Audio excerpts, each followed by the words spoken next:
정말 중요한 키워드가 나온 것 같아요. 비밀. 배우자에게 말할 수 없는 게 생기는 것부터가 문제다. 네. 그래서 화제가 된 키워드를 좀 준비를 했어요. 바로 정서적 외도. 좀 들어보셨나요? 정서적인 외도? 정서적 외도? 최근에 이제 오피스 와이프, 오피스 허즈번드 때문에 이혼이 더 늘어났다고 하고 비슷한 상담들이 좀 많이 있어요. 뭐 남사친, 여사친 이 경계를 이제 넘나드는 관계가 참 문제인데 실제로 제가 이제 상담을 한 케이스 중에 하나였는데요. 남편이 들어오질 않아서 음식물 쓰레기를 두고 나갔어요. 그런데 남편이 바로 밑에서 전화를 받고 있는 거예요. 아, 뭐 걱정하지 말아라. 내가 내일 도와줄게. 괜찮아, 괜찮아. 잘 자. 나한테는 한 번도 그런 말 해준 적이 없는 남편인데. 그래서 이제 누구냐? 그랬더니 당신이 아는 그 사람 직장 동료 누군데? 에?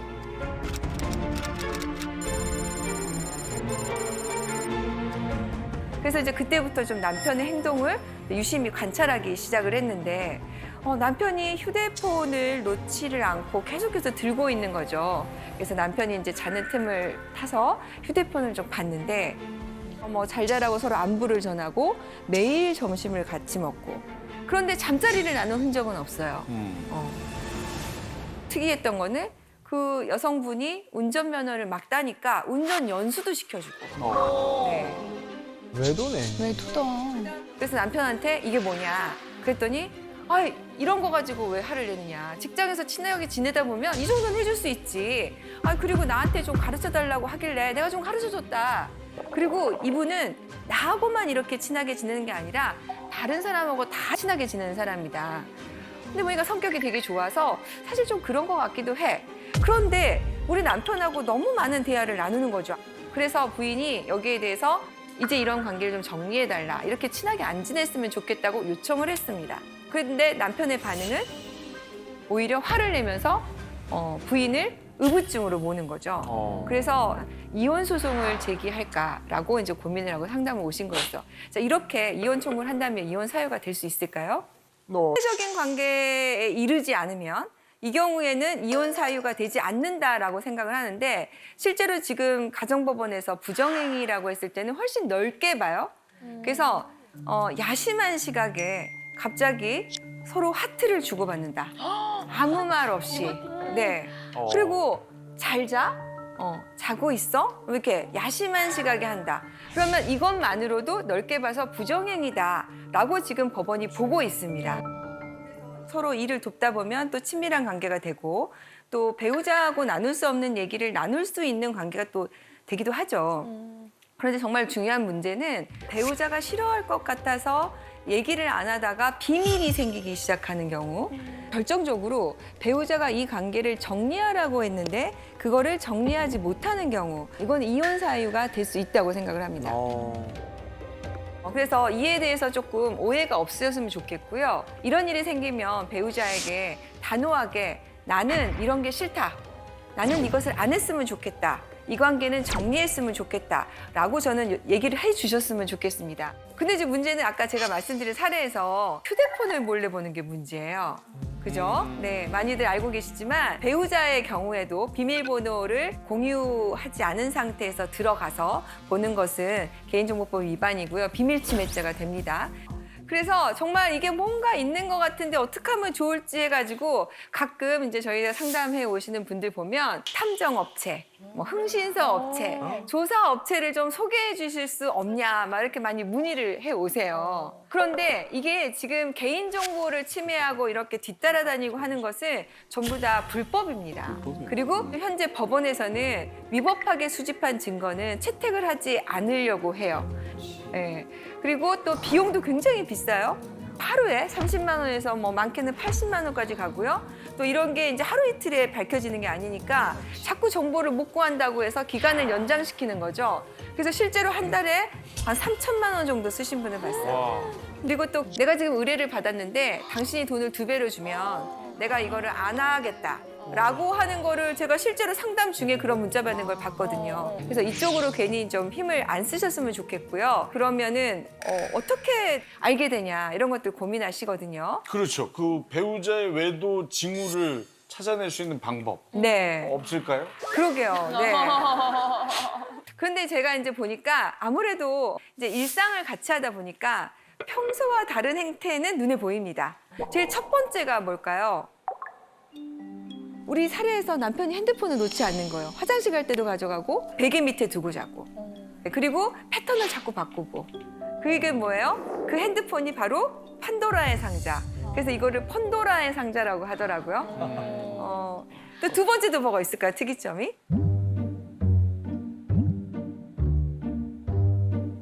어디서 제일 많이 들킬까요? 차. 딩동댕. 네. 내비게이션 목적지 검색 이런 거. 네. 그래서 쭉 보면 어디를 다녀왔는지 알게 되죠. 차 얘기하니까요. 네. 블루투스로 통화를 하잖아요. 네네. 웬만한 제조사의 차들이 외부로 다 소리가 들립니다.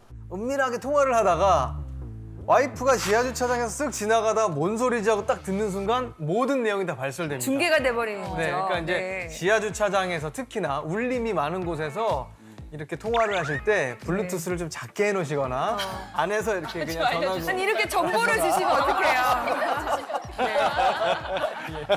차 안에서 바로 핸드폰하고 연동이 되잖아요. 네네. 그럼 운전하는 중에 어떤 일이 발생하냐면 오는 문자 메시지나 SNS들이 이렇게 화면상에 나타나요.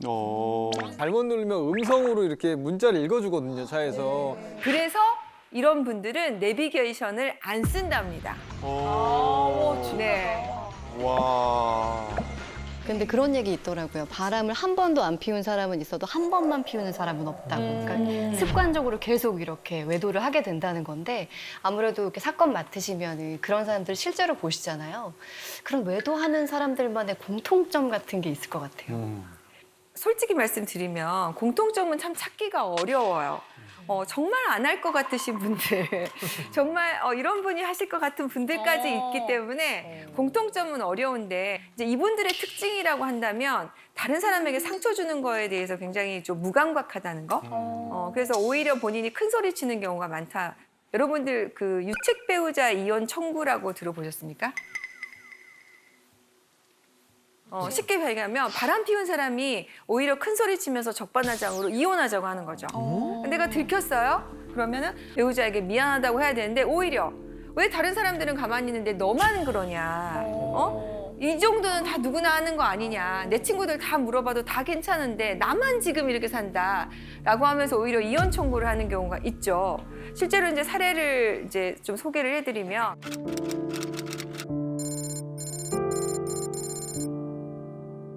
가난했을 시절에 힘들었을 때 만났어요. 그래서 부인이 남편 뒷바라지를 정말 열심히 했습니다. 그래서 정말 성공을 했어요. 이렇게 성공하면 이제 우리는 행복 시작 이럴 줄 알았는데 남편이 바람을 피우고 여자를 만나고 기가 막힌 상황이 이제 발생을 하는 거죠.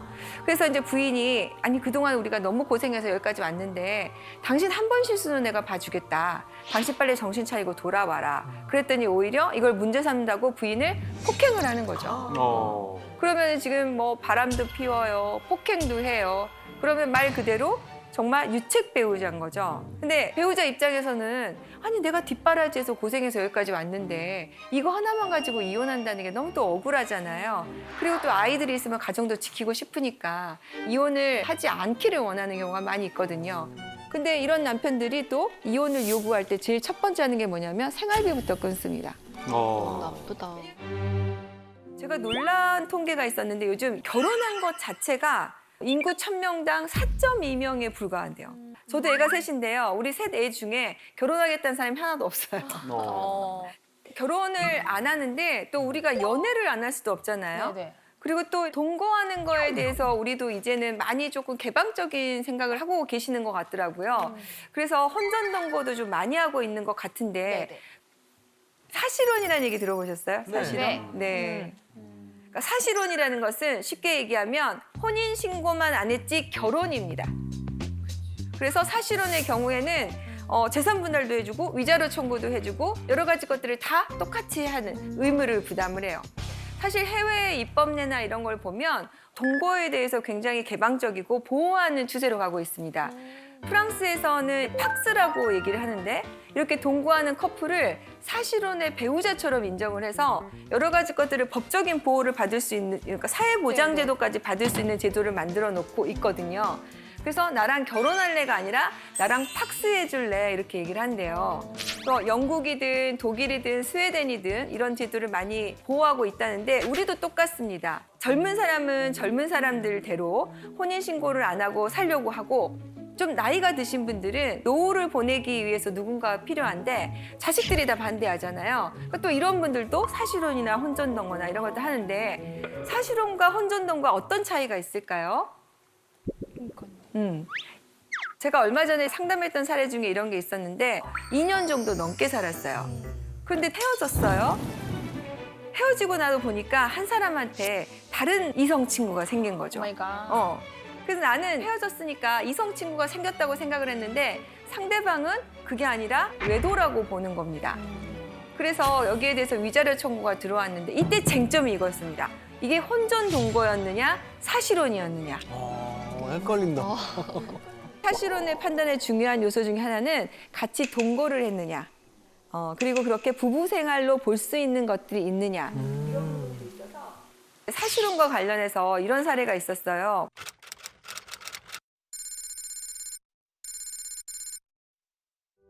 나는 결혼을 했다고 생각을 하고 서로 뭐 부모님들도 인사하고 결혼식도 올리고 했는데 막상 혼인신고를 할 때가 되니까 남편이 우리 조금 뭐 이렇게 서두를 거 있어. 요즘은 뭐 다 안 하고 산다는데 부인도 왠지 자존심이 상하잖아요. 내가 그래도 혼인신고를 해달라는 것도 그렇고. 근데 또 남편이 잘하는 거예요. 그래서 둘이 이제 알콩달콩하게 살았습니다. 그래서 남편이 돼지 농장을 하니까 뭐 그것도 도와주고 그다음에 시부모님이 아프시면 돌보기도 하고 그렇게 해서 4년, 5년이 됐는데 이제 곧 아이도 좀 가져야 되는데 혼인신고가 해야 되지 않을까라고 했어요. 남편의 태도가 좀 이상해진 거죠. 보니까 남편 주머니에서 모텔 영수증이 발견된 겁니다. 네. 네. 근데 보니까 자기만 몰랐어요. 주위에서는 다 알고 있는 거예요. 너무 충격을 먹은 거죠. 그래서 이제 소송에 들어가게 됐는데 이걸 사실혼으로 볼 것이냐의 문제인데 혼전 동거는 말하자면 친구 사이, 애인 사이 정도에 그치는 거죠. 그래서 호칭 자체가 좀 다르죠? 뭐 여자친구, 남자친구. 여자친구, 남자친구죠. 며느리나 뭐 사위 이런 표현을 쓰지 않는 겁니다. 제가 방금 말씀드린 것처럼 결혼식을 올리고 한 대에 살고 부부라는 호칭을 쓰고 이럴 경우에는 사실혼으로 인정을 해줍니다. 그렇죠. 그 뭐 빼박이죠. 쉽게 얘기하면 이렇게 표현할 수가 있을 것 같아요. 이 동거하는 기간을 결혼 생활이라 생각했느냐 아니면 이렇게 잘 맞으면 결혼할 수도 있지라고 생각하느냐에 따를 것 같아요. 좀 구별이 되세요? 네. 네. 자, 아까 혼전 동거 같은 경우에는 2년을 살아도 그건 사실혼이 아니에요. 사실혼은 실제로 결혼 생활을 하는 겁니다. 그래서 나이 드신 분들 같은 경우에 요양원에 가셨던 분이 있었는데 이분들은 그 요양원 안에서 서로 요보당신한 거예요. 자, 이럴 경우에 사실혼으로 인정해 줍니다. 그래서 이런 관계를 유지하시는 분들에게 좀 말씀을 드리고 싶은 건 두 사람 사이에 분명히 해야 될 것 같아요.